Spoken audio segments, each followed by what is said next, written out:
manjedoura, será que isso ainda faz parte da nossa vida? Será que isso ainda nos toca? Será que isso ainda, essa história de fé, de esperança, de amor acontecida, se isso ainda toca você? Você ainda é capaz de ter sentimento de gratidão com isso? Isso afeta a tua segunda, a tua terça, a tua quarta, o jeito que você vive, o jeito que você cria seus filhos, o jeito que você se relaciona em casa, o jeito que você encara a vida. Porque o mundo foi dividido em antes dele e depois dele. E nós temos a graça de viver depois dele. Nós temos a graça de viver depois dele. Senhor, nós te agradecemos, ó Pai. Nós te agradecemos porque o Senhor se dispôs a isso, ó Deus. Se dispôs à manjedoura, se dispôs à vida humana, se dispôs a sofrer tudo que sofreu, a passar pelo que passou, por amor único e exclusivamente de nós, ó Deus. O Senhor cumpriu o plano que foi colocado e definido por Deus antes da fundação do mundo. Que isso seja vivo na nossa vida, Senhor. Que os anos passem e a gente não esqueça. Que a despeito de tudo que aconteça no mundo, de uma modernidade, de culturas e sociedades que se amoldam, onde a ciência progride, onde o conhecimento prospera, mas que a gente jamais esqueça da manjedoura, que a gente jamais esqueça que um dia o céu tocou a terra, que um dia o Senhor se fez criança por nós e habitou no nosso meio. Que o nosso coração seja sempre grato, ó Pai, e acima de tudo que a gente sempre tenha e permaneça na esperança de que um dia nós te encontraremos de volta. Que essa noite seja uma noite de restauração, de renovo, de cura, de bênção. Porque foi isso que o Senhor trouxe a essa terra. Um mundo caído, manchado pelo pecado, um mundo quebrado, encontrou de novo a salvação. Encontrou a cura e o remendo para as rachaduras. Encontrou a cura para as doenças. Encontrou, ó Pai, água no meio do deserto. Uma água que jorra e que mata a sede para sempre. Que a sua vinda à terra seja verdade na nossa vida sempre, ó Pai, é o que nós te pedimos. Em nome de Jesus, amém. Sentem-se. Que maravilha, né? Mais um ano. Mais um culto de Natal. Mais uma vez a gente aqui. Eu queria ler com vocês um texto que está na primeira carta de Paulo aos Coríntios, no capítulo 13. Esse capítulo de Paulo, escrevendo aos Coríntios, é muito conhecido. Há quem acredite que nem na Bíblia está. Os caras conhecem uma música famosa aí e acham que não foi Paulo que escreveu. Mas esse capítulo de 1 Coríntios 13, lá no versículo 13 também, ele termina o capítulo dizendo assim: agora, pois, permanecem a fé, a esperança e o amor. Estes três, mas o maior destes é o amor. E hoje eu queria falar sobre essa história de fé, de esperança e de amor, exemplificada no que Cristo fez por nós, no nascimento de Jesus Cristo. Antes de mais nada, preciso deixar claro que isso não é uma história da carochinha. Não é um conto de fadas. Porque, na verdade, contos de fadas são contados assim: era uma vez. Aconteceu num reino muito, muito distante. E quando a gente vai para os evangelhos, não é isso que os discípulos, os apóstolos dizem. Eles não falaram era uma vez, numa terra muito... Não. Eles falam, nossos olhos viram. Nós testemunhamos. Nós andamos com Ele. Nós o tocamos. E Ele nos tocou. Esse mundo quebrado precisava de salvação. Esse é o resumo dessa história. Um mundo quebrado que precisa de salvação. E para ser sincero, eu não sei os anos passados, mas dá a impressão que nunca a gente precisou tanto de salvação. Nós vivemos momentos de desespero. E eu tenho 45 anos e acompanho, nesses 45 anos, o caminhar da humanidade. E eu não sei se você faz isso, mas dá a impressão que a gente precisa mais de salvação hoje do que a gente precisava no passado. Recentemente eu ouvi de uma pessoa, esse ano, depois de fazer uma palestra e falar um pouco sobre espiritualidade, uma pessoa me chamou no canto e falou assim: eu preciso de ajuda. E eu falei: pois não. E ele falou assim: tudo isso que você falou me afetou diretamente esse ano. Porque eu tinha um amigo, pessoa muito bem estabelecida na vida, com um casamento muito bacana, com uma vida próspera, com um trabalho bom, com uma casa boa. Tinha uma família que parecia comercial de margarina, assim, porque a esposa dele muito bonita, os filhos muito bonitos, e ele muito bem de vida. E há alguns meses atrás ele saiu de casa cedo, dirigiu o seu carro para um lugar vazio e deserto, passou algumas mensagens no WhatsApp para alguns conhecidos, amigos, inclusive eu, e deu cabo da vida dele. Sinais de um mundo quebrado. Sinais de um mundo que necessita de salvação. A constatação que a gente vive num mundo quebrado está escrita em Romanos, onde Paulo diz assim: porque todos pecaram e destituídos estão da glória de Deus. Eu e você estamos longe, muito longe da glória de Deus. O pecado nos tirou a proximidade e a vivência com a glória divina. De lá para cá, eu e você somos assaltados com resquícios, rumores de um mundo quebrado. Sabe quando aquela doença chega e você não estava esperando? Ninguém espera. Quando o desemprego vem, quando o mês está acabando e o dinheiro já acabou há muito tempo, quando crianças e os nossos filhos pedem coisas que a gente não consegue dar, quando a dificuldade, quando as coisas parece que são mudadas sem que a gente tenha a condição de reverter a situação. Lares assolados. Nós vivemos a época de lares sem pai, às vezes sem mãe, às vezes sem pai e sem mãe. Nós vivemos lares onde filhos não têm mais referência paterna e materna, mas que também pais não têm referências de filhos, porque filhos cada vez mais precocemente são donos da própria vida e as escolhas que fazem geralmente não são boas. Lares que são assaltados pelo vício, pela violência. Um mundo caído, essa é o resumo dessa obra.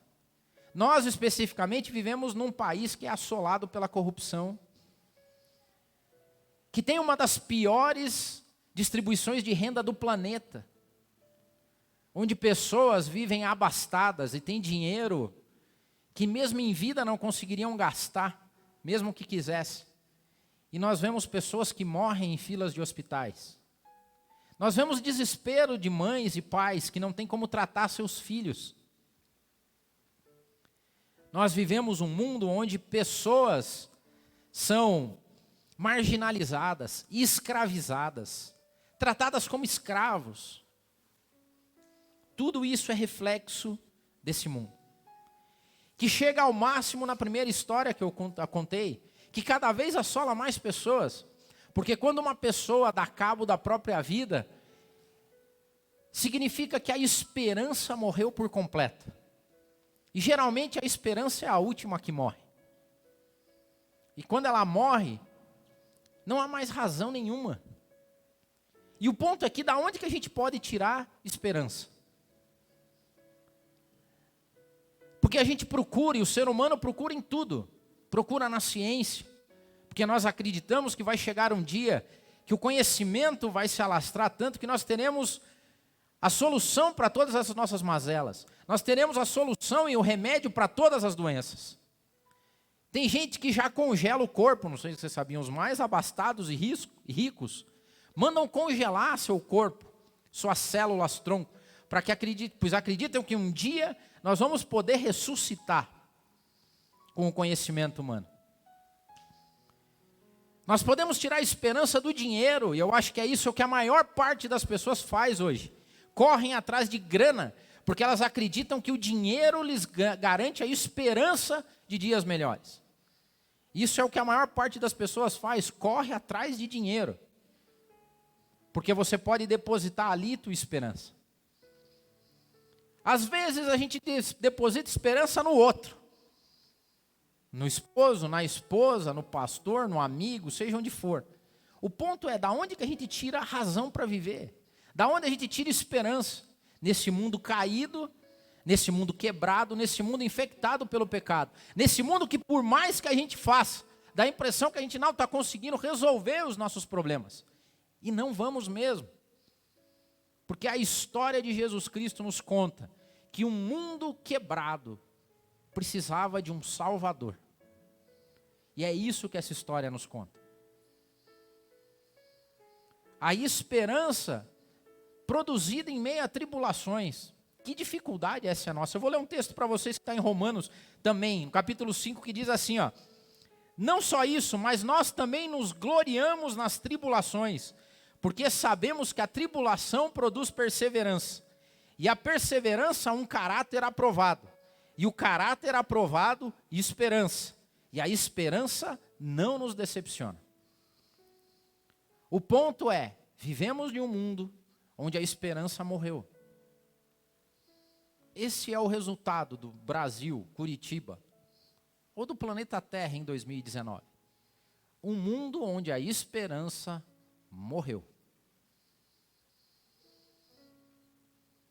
E tem uma história de fé, esperança e amor, que é representada numa manjedoura. E que eu vou ler a tradução, ou a versão contada pelo evangelista Mateus, que diz assim: foi assim o nascimento de Jesus Cristo. Maria, sua mãe, estava prometida em casamento a José, mas antes que se unissem, achou-se grávida pelo Espírito Santo. Por ser José seu marido, um homem justo, e não querendo expô-la à desonra pública, pretendia anular o casamento secretamente. Mas depois de ter pensado nisso, apareceu-lhe um anjo do Senhor em sonho e disse: José, filho de Davi, não tema receber Maria como sua esposa, pois o que nela foi gerado procede do Espírito Santo. Ela dará luz a um filho, e você deverá dar-lhe o nome de Jesus, porque ele salvará o seu povo dos seus pecados. Tudo isso aconteceu para que se cumprisse o que o Senhor dissera pelo profeta. A virgem ficará grávida e dará luz a um filho, e lhe chamarão Emanuel, que significa Deus conosco. Ao acordar, José fez o que o anjo lhe tinha ordenado, e recebeu Maria como sua esposa, mas não teve relações com ela, enquanto ela não deu à luz a um filho, e ele lhe pôs o nome de Jesus. Essa história, antes de mais nada, é uma história de fé. E você sabe que a pessoa que tem mais fé nessa história, para mim, é José. Porque olha a situação de José. Naquela época, a gente falou muito esse ano sobre casamento judaico. A gente falou sobre o papel do homem, sobre o papel da mulher. Então você imagine um rapaz. A Bíblia fala que José era temente a Deus, justo. Um cara certinho, sabe aquele cara para casar? José era um cara para casar. Era um cara honrado. Daqueles que garantem o churrasco para a sogra no final de semana. José era menino para casar. E ele sabia disso, e a maior honra de um homem, a gente viu, era o casamento. Um pai, quando tinha um filho, falava: menino, você vai virar homem, e agora o que você vai fazer? Casar. Era uma busca em torno da noiva, e José estava naquela época boa, a época de pré-núpcia, noivo, esperando. Aí, de repente, a noiva dele aparece e fala assim, tô grávida. Primeira coisa que vem na cabeça de qualquer homem. Que viria na sua cabeça, homem? Me traiu. Essa é a primeira reflexão que se faz. Estava tudo certo na vida de José. E de repente as coisas foram mexidas. E assim acontece nesse mundo quebrado na minha e na tua vida. De repente está tudo certo e de repente acontecem coisas que estão fora do nosso ambiente, da nossa forma, do nosso nível de controle. Acontece, como eu falei, quando uma doença chega. Acontece quando o que estava programado para acontecer acontece diferente do que você imaginava. Acontece quando o emprego se vai. Acontece quando aquela pessoa que você tanto confiava te traiu. E aconteceu isso com José. José é um cara de fé, meu. De fé. Porque a Bíblia não nos conta quanto tempo, desde a notícia que Maria deu para ele, até o sonho. Mas teve um período de tempo. Porque a Bíblia diz que nesse período, o que José estava tentando fazer? Desmanchar o noivado. Nada mais justo. Porque imagine que a tua noiva chega para você e fala, tô grávida. Ele fala assim, não é possível, me traiu. Ela fala, não, mas foi do Espírito Santo. Isso é tão história de fé, isso depende tanto de fé, que isso aqui é um motivo de chacota hoje. E se você teve acesso a mídias sociais nos últimos dias, você vai ver que a grande chacotagem em torno do nascimento e do cristianismo e de Jesus tem a ver com uma virgem que engravidou do Espírito Santo. E José olha para essa situação toda e a primeira coisa, fui traído. E você sabe que isso acontece na vida de muitas pessoas, quando algo errado acontece. A primeira coisa que vem é, por que eu? Se você não é assim, você está no desvio padrão. Porque a maior parte das pessoas, quando acontece algo que não estava programado, a primeira pergunta que se faz é, por que eu, Senhor? Por que essa doença teve que chegar na minha casa? Por que o traído tive que ser eu? Por que o meu filho? Eu tenho dois conhecidos esse ano que perderam filhos. Uma perdeu um jovem num acidente na linha verde. E é triste acompanhar posts de pais e mães que perdem filhos. Um casal de amigos meus perdeu um filho pré-adolescente. Um pouquinho mais novo que o João. Por que eu? Por que a minha família? Com tantos casais e tantas moças aí para o Espírito Santo engravidar, por que a minha? E o ponto é que José fez o que todos nós fazemos. A gente desiste. E o que José fez foi desistir. Só que José era tão do bem que ele falava assim, cara, vou desistir, mas secretamente ele estava mexendo os pauzinhos para acabar com o casamento. Porque a lei previa punição no caso. Se uma mulher era considerada traidora enquanto noiva, ou mesmo ainda quando solteira, a lei mosaica prescrevia apedrejamento. O noivo poderia levar ela a ser julgada e falava assim, me traiu, vamos apedrejar. E eu estou livre para conquistar outra menina, ter outra noiva. Só que José era tão do bem, tão gente boa, que ele falou assim, vamos mexer os pauzinhos em secreto. Você pode ter uma outra versão também. José não queria ser exposto à vergonha pública. Porque nós também passamos vergonha. Como certa vez eu fui procurado por uma pessoa que tinha perdido o emprego. E fazia um mês que ele continuava saindo todo dia de casa cedo. levantava, se arrumava, saía de casa, ficava o dia perambulando e voltava no final do dia, como se estivesse trabalhando. Por quê? Porque ele tinha vergonha de contar para a família dele que ele estava desempregado. Então a lógica era, eu vou aqui mexendo meus pauzinhos, tentando resolver minhas pendengas. Só que então acontece uma coisa na vida de José que coloca mais fé na vida dele. Um sonho. Um anjo aparece para confirmar tudo o que Maria tinha dito a ele. E o anjo aparece. O que aconteceu com Maria foi mesmo obra divina. Foi o Espírito Santo. E você vai sim, José, ter um filho.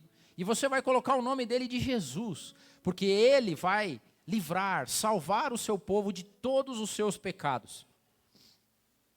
Aqui inicia a fé.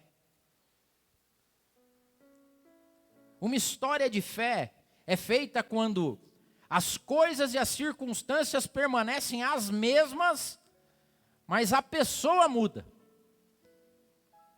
Porque, notem, antes desse sonho, a vida de José era a seguinte: uma esposa grávida, que ele nunca tinha conhecido, não tinha tido relações e que tinha sido engravidada pelo Espírito Santo. Essa era a situação dele.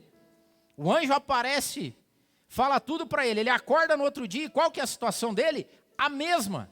Uma mulher grávida de um filho que não era dele, engravidada pelo Espírito Santo, e que ele deveria ser o pai. A condição não mudou? Nada. Era a mesma. O que mudou? A fé de José. O José que antes queria desistir, largar tudo, estava mexendo os pauzinhos para destruir o casamento secretamente, de repente aparece Deus na vida dele, através do anjo, e a circunstância continua a mesma. O que muda? José. A fé dele mudou. A história de Jesus Cristo não muda em nada a circunstância do nosso mundo. Eu e você continuamos assolados com os mesmos problemas que todo mundo lá fora é assolado. A doença chega na nossa vida, sim. O desemprego chega na nossa vida, sim. A traição chega na nossa vida, sim. O descaso chega, sim. E na maior parte das pessoas que seguem a Cristo, quando elas saem de cultos, quando elas saem de celebração, as circunstâncias da vida dela continuam as mesmas. O que muda? A relação delas com as circunstâncias. A fé muda. A fé transforma. A fé faz com que a gente acredite no improvável, no impossível. A fé faz com que a gente acredite que tem algo a mais além da nossa vida, que há um plano divino, há um pano de fundo que controla tudo, que o universo foi projetado por Deus e que a mão dele sustenta tudo isso. A fé muda a nossa circunstância a ponto da gente ser taxado de ignorante, de ingênuo, de burro. Porque pessoas que acreditam em virgens que são engravidadas pelo Espírito Santo é um pessoal meio louco, do qual eu faço parte. As circunstâncias não mudam, mas nós mudamos. O ponto é que fé não resolve nossos problemas. Vocês concordam? Fé não resolve problema. Tem uma fé que vendem aí fora, sim, que é uma fé que aceita Jesus e os seus problemas acabaram. Essa tem por aí, tem de monte, inclusive. Agora, a fé genuína em Cristo não resolve problema, mas ela muda a pessoa em relação aos problemas. E foi isso que aconteceu com José. A fé num Salvador muda o jeito com que a gente encara a vida. A fé que esse mundo quebrado recebeu Jesus Cristo para resolver as falhas da infecção do pecado colocadas nesse mundo, muda o nosso jeito de enxergar a vida. E é por isso que Paulo diz que restam agora a fé, a esperança e o amor. Sabe o que a gente vive hoje? Um mundo que mata a fé das pessoas. Porque é um mundo racional. É um mundo que tira sarro da fé. Esse é o mundo. Esse é o mundo onde pessoas começam a ter vergonha de dizer que tem fé. Porque fé pressupõe ingenuidade, sim. Fé pressupõe acreditar no improvável.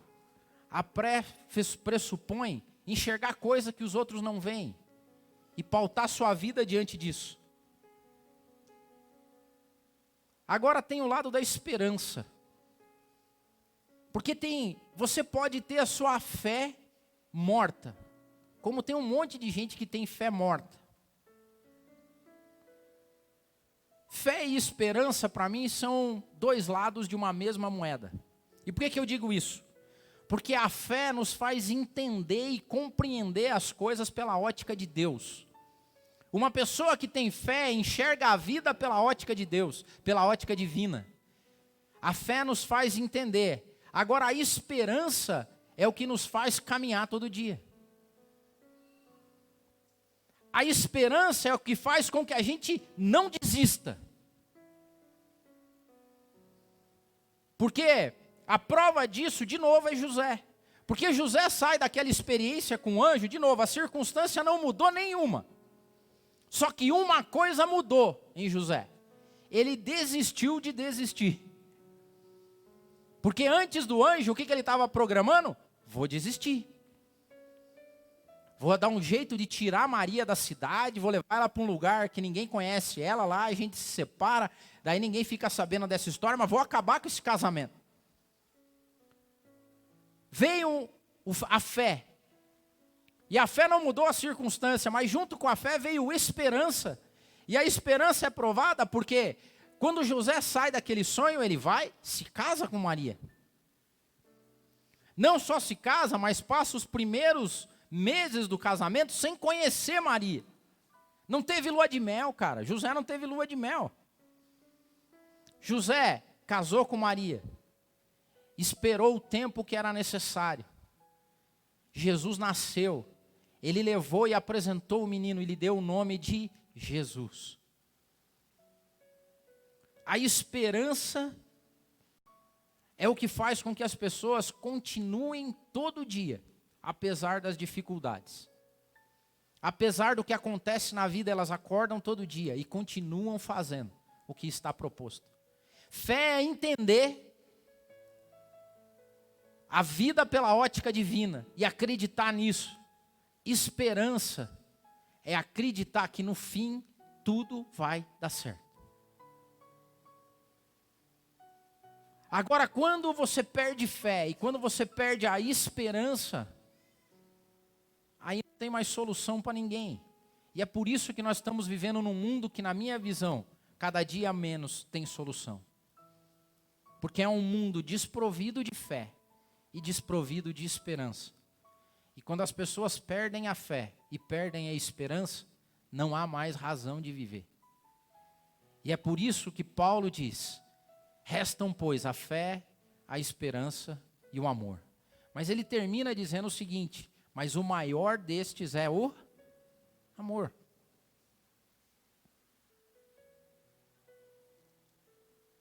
E aqui nós chegamos em Jesus, que não é simplesmente uma história de fé e esperança, mas é a maior história de amor que esse mundo já viu. Na ceia desse mês, eu me desafiei. No culto de ceia desse mês de dezembro, eu falei sobre o sacrifício de Cristo. E não sei se vocês lembram da ministração, mas a pergunta que eu fiz é: por que teve que ser daquele jeito? Lembram?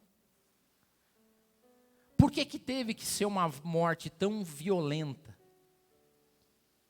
tão impactante, tão vil, tão baixa? Por que teve que ser daquele jeito? E hoje eu estou aqui falando do nascimento de Jesus Cristo. E a pergunta que eu fiz para mim essa semana: por que teve que ser desse jeito? Por que teve que ser ali, ó?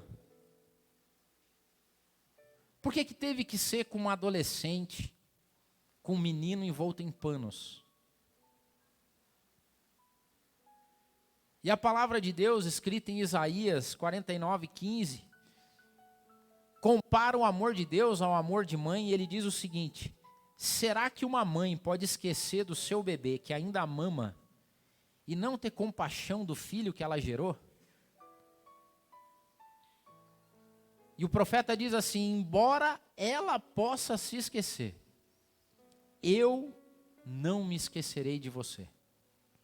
E olha que lindo que termina o versículo 16, ou até a primeira parte do 16. Diz assim, o profeta, Deus falando: veja, eu gravei você na palma da minha mão.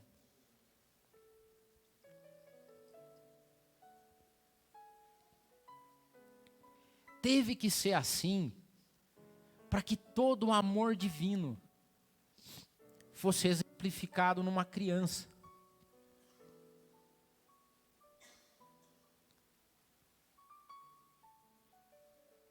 Eu digo que quando João nasceu, a minha vida se transformou. Aquela história que os nossos pais falam e é verdade, quando você tiver teu filho você vai entender. E é maravilhoso, teve que ser assim, para que a gente entendesse o tamanho do amor de Deus por mim e por você. Porque filho fala de amor incondicional. Filho é aquele que você levanta todo dia, cara, e você dá teus pulos. Filho é aquele que quando ele se machuca, dói em você. Filho é aquele que quando nasce, todos os teus medos mudam de lugar. Porque quem não tem filho tem medo das coisas para ele. Mas quando nasce o teu filho, todos os teus medos são transportados para ele. Porque você se preocupa com o que ele vai ser. Você se preocupa como é que vai ser o futuro dele. Filho é aquele que você acorda de madrugada, que era o que eu fazia, e acordava o João, porque ele estava dormindo tão quietinho. Eu falei, cara, será que está respirando? E cutucava. Tinha que ser assim para que Deus mostrasse para nós que além da nossa fé e além da nossa esperança, há um Deus que nos ama incondicionalmente, que moveu o universo todo e deu o filho dele, um menino nascido no colo de um adolescente, espelhando carinho em toda aquela cena, para que quando a gente lembrasse disso, ele falasse, tinha que ser assim, filho, para que você entendesse que eu te amo tanto, mas tanto, que eu entreguei o meu filho a esse mundo, para que você tivesse um mínimo de noção o quanto eu te amo. E eu sei que em algumas vezes a tua fé vai falhar, que às vezes vão vir dúvidas na tua vida. Eu sei que em alguns momentos até a esperança pode deixar você na mão. Pode ser até que a esperança morra. Mas o que eu fiz naquela manjedoura diz para você que o meu amor por você jamais vai morrer.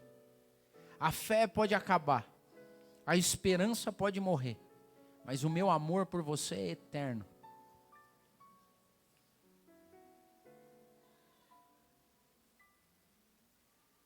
Tinha que ser daquele jeito, porque toda vez que uma mãe segura um filho com carinho, é como se Deus estivesse segurando a mim e a você no colo. Tinha que ser daquele jeito, porque todo o aprendizado que um Deus passa, é o aprendizado, porque Jesus teve que aprender a andar, teve que aprender a se mover com as próprias pernas. Tinha que ser daquele jeito, porque Deus diria para a gente, eu sei que a tua caminhada também vai ser assim. Às vezes trôpega. Você vai ter que aprender. Você vai ter que crescer. Mas toda vez que a gente volta para a manjedoura, a gente encontra um Deus amoroso. Toda vez que a gente volta à manjedoura, há anos atrás, a gente tem a certeza de que por mais que a fé falhe, ainda que a esperança morra, e ela é a última a morrer, Há um Deus de amor por trás de tudo isso. Eu não sei o que você tem passado. Eu não sei como é que tem andado a tua vida. Eu não sei em que momentos a tua fé tem sido testada. Talvez a gente viva em momentos, ou mesmo em igreja, aonde pessoas perderam a esperança. Você sabe que lendo e preparando essa mensagem hoje, eu tive um pouco mais de empatia com algumas pessoas que às vezes perdem a esperança, mas não perdem a fé. Porque nos meios evangélicos, pessoas tiram a vida também. E talvez sejam pessoas que perderam a esperança, mas não a fé. Mas não tem mais por que viver uma dor, um sentimento de que nada mais faz sentido. Uma dor que dói na alma. O ponto é que nada supera o amor divino. Nem a fé, nem a esperança. Porque vai chegar o dia que nós não vamos precisar mais de fé e esperança. Vai chegar o dia que a fé para acreditar não vai ser mais necessária. Porque se nós acreditamos num Deus que é vivo e verdadeiro, um dia Ele vai voltar como Ele prometeu. Um dia, esse amor que nós vemos hoje como espelho, nós veremos face a face, é isso que a Bíblia diz. O dia que eu e você estivermos diante de Cristo, nós não vamos precisar mais de fé. Nem de esperança, porque o aguardado dia de que nós nos encontraremos com Cristo vai chegar. E nesse dia não vai ser necessário mais nem fé e nem esperança.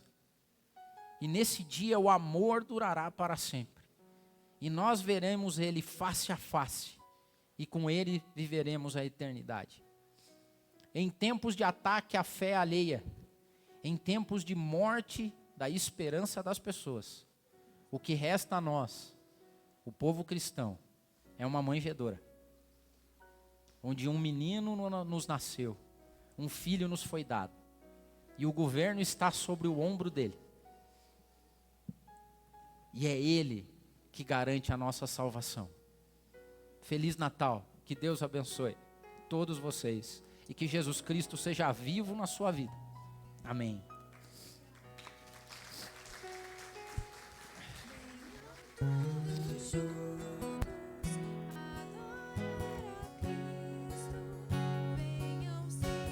Vá ao nosso Salvador.